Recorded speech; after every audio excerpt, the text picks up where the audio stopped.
Hasbunallah wa ni'mal wakil, nikmal maula wa nikman nasir, la haula wa la quwata illa billahil aliyil azim. Alhamdulillah pada hari ini, hari Kamis, kami sudah melakukan nota perlawanan ya, yang terdiri atas 37 halaman ya, yang kita berikan judul Indonesia Menggugat ya. Dugaan ijazah palsu Jokowi adalah sebuah cermin krisis multidimensional bangsa ini ya. Pada beberapa hal nanti akan secara rinci disampaikan oleh advokat saya.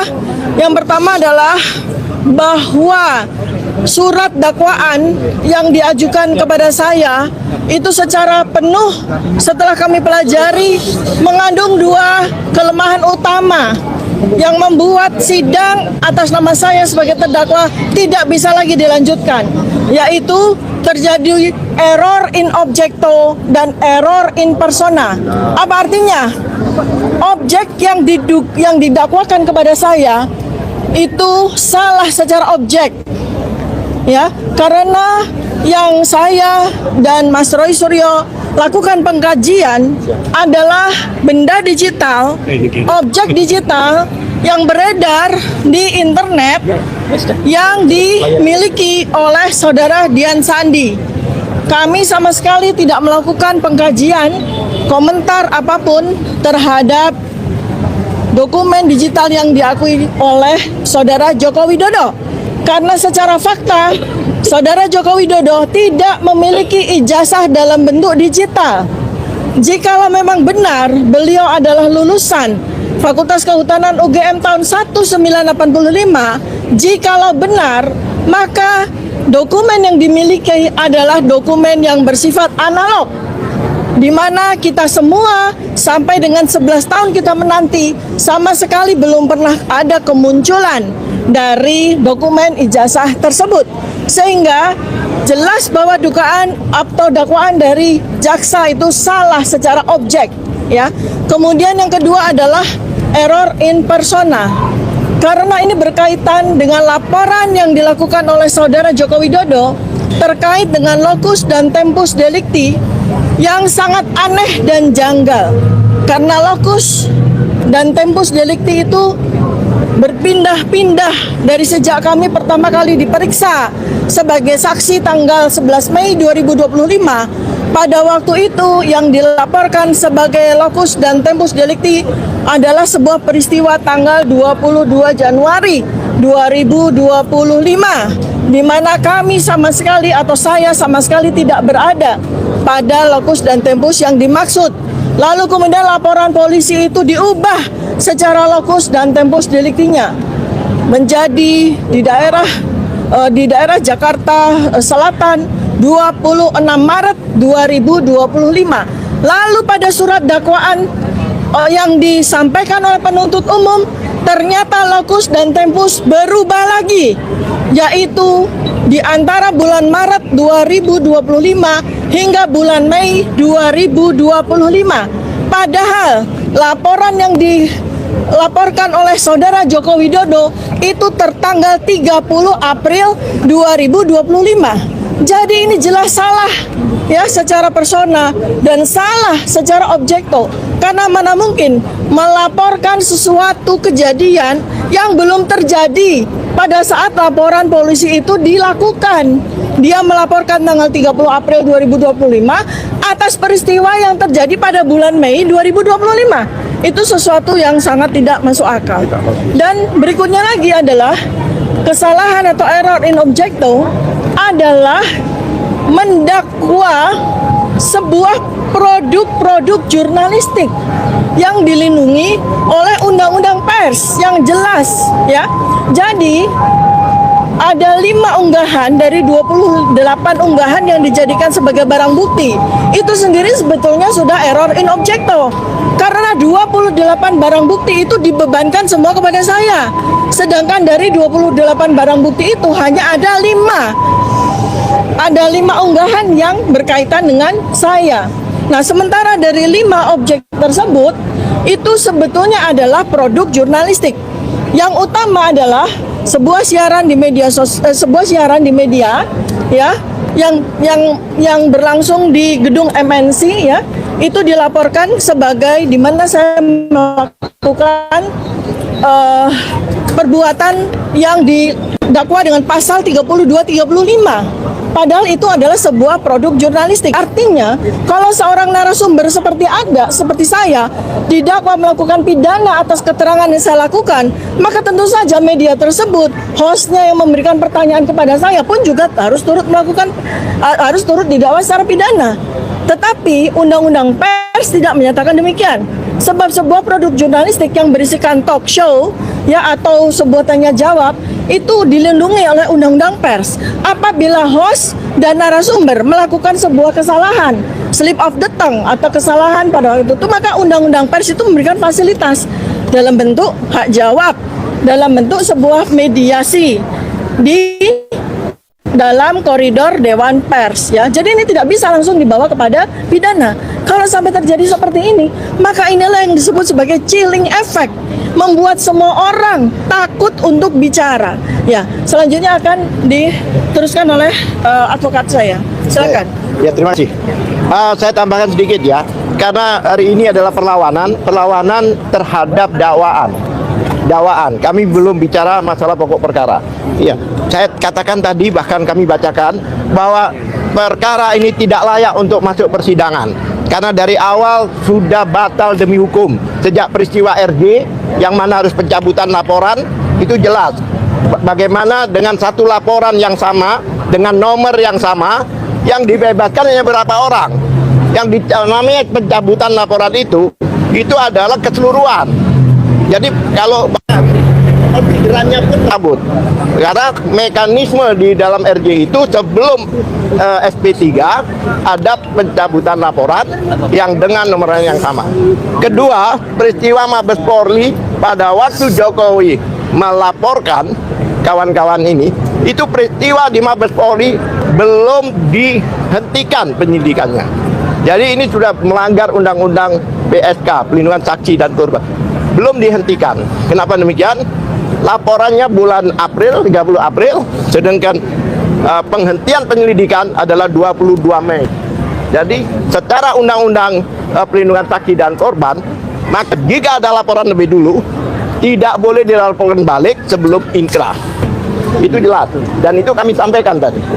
Bahkan ada pelanggaran Perkap, masih ingat yang identik itu.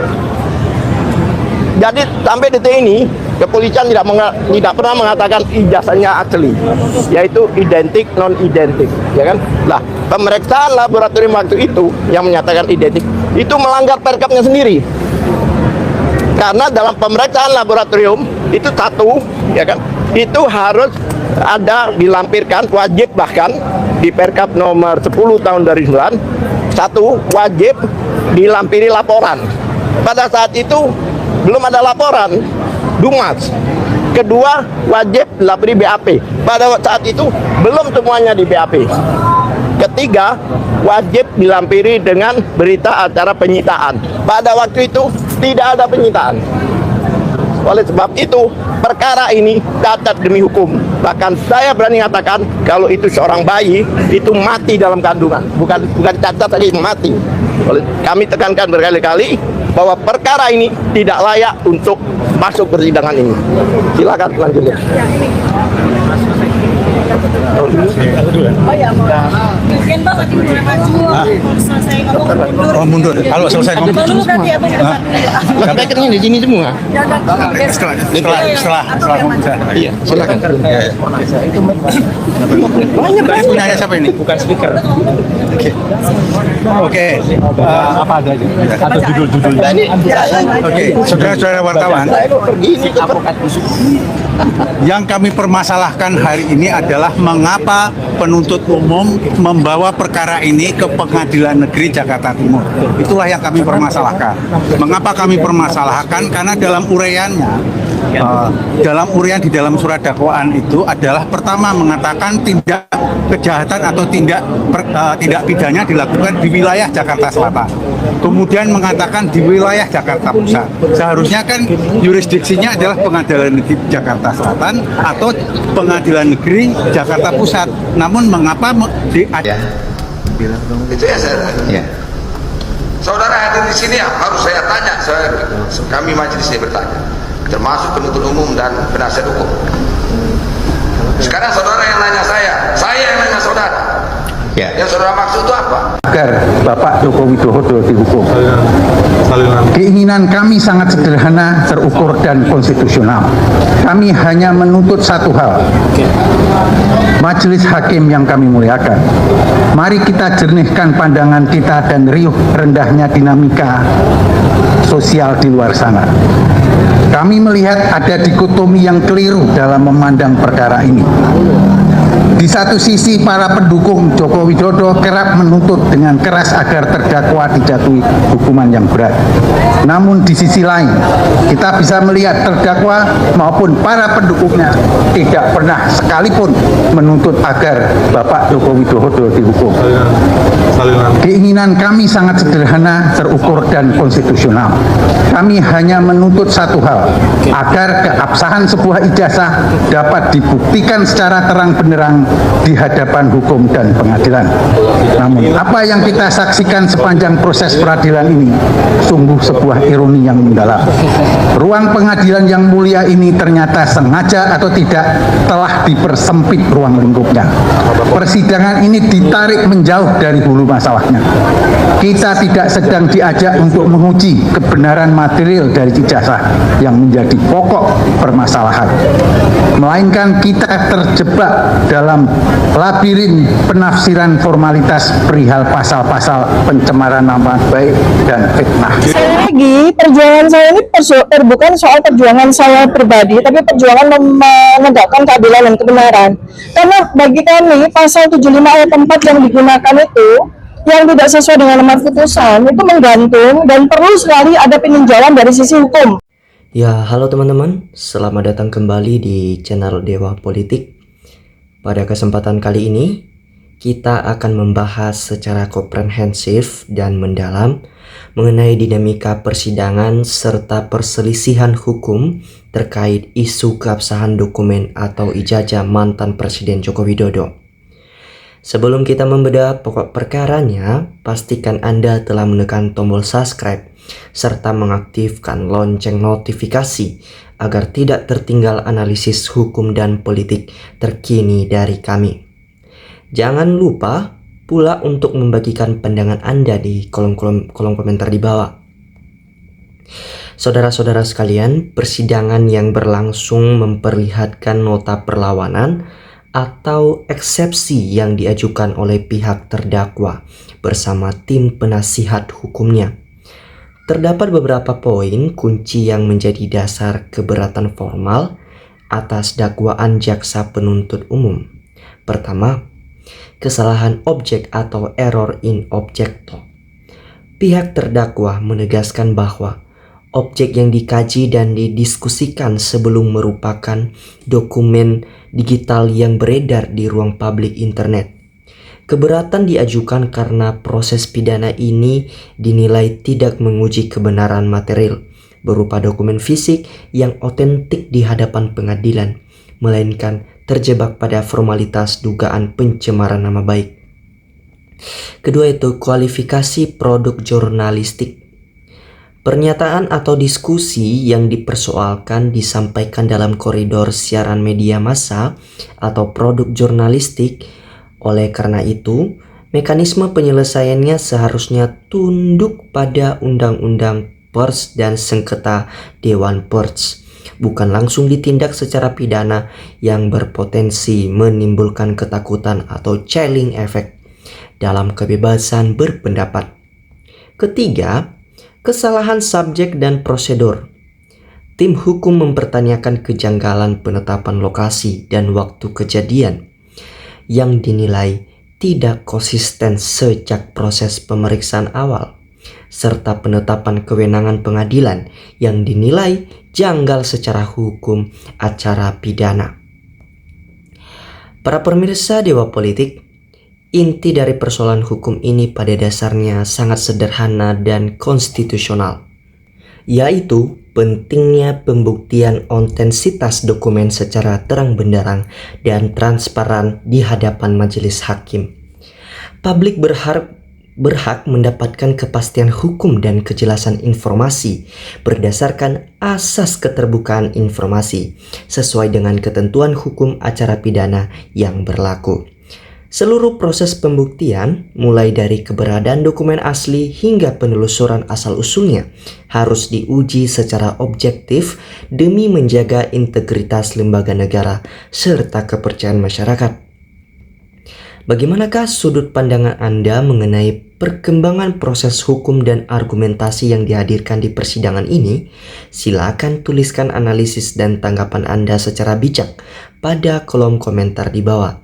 Kami mengajak seluruh masyarakat untuk terus mengawal jalannya proses peradilan ini secara kritis, profesional, dan berlandaskan hukum. Teman-teman, sekarang saya akan membacakan komentar-komentar netizen mengenai video cuplikan tadi. Teman-teman, ini komentar dari Muji Ono. Kayaknya lebih tepat sekalian dinepalkan Jokowi dan antek-anteknya. Ini Sator. Harus diadili secepatnya, pembohong itu PKI perlu ditumpas sampai ke akar-akarnya. Suprono, apapun alasan Jokowi, ijazahnya kalau terbukti palsu harus dihukum seumur hidup, sudah menyusahkan orang banyak. Jubaida, sudah dikatakan oleh Sang Pencipta dalam firman-Nya, kebatilah pasti akan kalah oleh kebenaran. Hartuftik, biang keroknya kegaduhan negara, ijazahnya bodong. Srinarti, ujian bagi NKRI, punya pembohong ngaku raja. Ya ini Arif, karena secara fakta ijazahnya Jokowi benar-benar palsu tanpa dengan alasan apapun bagi semua penegakan hukum harus segera bergerak untuk mengadili Jokowi. Ini Zain, begitu terang benderang bahwa hukum di Indonesia sangat amburadul. Ini Subardini, ampun Jokowi ada ya manusia sejahat ini pakai trik bohong dan penipuan. Ini dari Zulki, maju sampai ketemu mana yang benar dan mana yang salah. Ijazah palsu harus diadili sampai masuk penjara. Ini Nafifa, maju terus Tifa, jangan sampai lelah. Ini Neng Nurlina, betul sekali tangkap si Raja Kodok untuk mengadili ijazah palsu. Tangkap Jokodok, si Raja bohong itu, pemerintah harus adil. Ya ini komentar-komentar yang sangat-sangat kritis dan dimana suara-suara rakyat yang memberikan aspirasi diharapkan kepada pemerintahan, baik itu lembaga independen seperti KPK dan BPK, supaya lebih menelusuri kasus ijazah ini. Kalau sudah terbongkar dan sudah beres semua masalahnya, sudah terbukti, maka masalah ijazah ini akan selesai jika aparat-aparat negara kita ini bergerak. Namun seperti yang kita tahu bahwa aparat-aparat kita ini sedikit malas. Kemudian kita lanjut dari Wahyudi, lah namanya saja negara bohong, hukumnya juga bohong-bohongan, hanya berlaku beneran buat wong cilik pembela kebenaran. Ini Ridho Ilahi, duh lagi-lagi dan lagi hukum muter dua lagi. Tunjukkan selesai kok susah amat. Para penegak hukum gak amanah. Emangnya karena uang. Amanahnya karena uang. Barkatullah Himi, tidak cukup Jokowi yang dilepaskan penegak hukum, juga harus dinepalkan terutama orang yang melindunginya. Ini Wahyudi. Dengan fakta ini kita rakyat RI ingin lihat dan dengar apakah hakim dan jaksa akan diberi sanksi apa oleh hukum negeri ini. Ini Suranto, kalau Termul ditangkap negara pasti aman karena yang buat hancur gaduh. Ini Aribowo, tapi saat ini penegakan hukum belum mampu menegakkan hukum terhadap pembohong ulung. Perlu dipertanyakan kredibilitasnya. Ya teman-teman, sebaiknya juga aspirasi seperti termul Jokowi ini supaya dibereskan, karena mereka menghasut Jokowi mungkin, dan setelah mereka menghasut, mereka melakukan korupsi yang sangat tidak pantas dan tidak senonoh. Ya, kita lanjut dari Meli. Allahumma akbar 1000 kali. Makasih ya Rob, belum alamin. Ini Melin. Alhamdulillah, dulilah ya Rob, atas izinmu semua kebenaran akhirnya terbuka. Ini Didi. Harusnya pembela dan para termulnya juga diperiksa. Ya Dili, karena menutup kedalahan Jokowi. Ya ini Ketut. Jaksa harus tahu tentang kebenaran. Kalau tidak tahu tentang kebenaran, berhenti jadi jaksa. Ini Aspi. Coba negara-negara tetangga, biar siapapun yang bersalah harus dihukum tidak pandang bulu. Ini Musti. Alhamdulillah, lancarkan ya Allah semua perjuangan orang-orang yang jujur, berani, cerdas, dan benar dalam memperjuangkan kebenaran dan keadilan demi anak bangsa bersama. Amin. Ini Zulfahmi. Benar sekali, biang kerusakan harus dijemput paksa kalau pemangku kebijakan masih ada yang berniat memperbaiki bangsa. Ya ini Deo Sombion. Penyidik Polri yang mengerti hukum dan sedang menjalankan hukum justru tidak mengerti hukum. Semuanya harus bersemangat melindungi kepalsuan ijazah Jokowi. Untuk ini Presiden Prabowo yang memegang kekuasaan tertinggi segera panggil penyidik Polri dan kejaksaan yang harus dengan sengaja dan bersemangat memenjarakan Roy CS atas perintah Jokowi. Ya betul teman-teman, Bapak Prabowo juga harus menyidik Kapolrinya sendiri dan bawahan-bawahan Kapolri. Karena tugas sebagai Polri adalah sebagai pengayomi masyarakat, menyidik, mengawasi, bukan berdiam diri saja. Kalau Polri tidak bergerak, maka akan dipertanyakan tanda tanya kepada mereka. Mungkin mereka termul, dan itu mungkin bisa jadi. Ya teman-teman, demikianlah komentar-komentar netizen mengenai video cuplikan tadi. Terima kasih telah menonton. Jangan lupa untuk memberikan komentar-komentar yang lebih kritis dan etik serta sopan. Salam NKRI harga mati.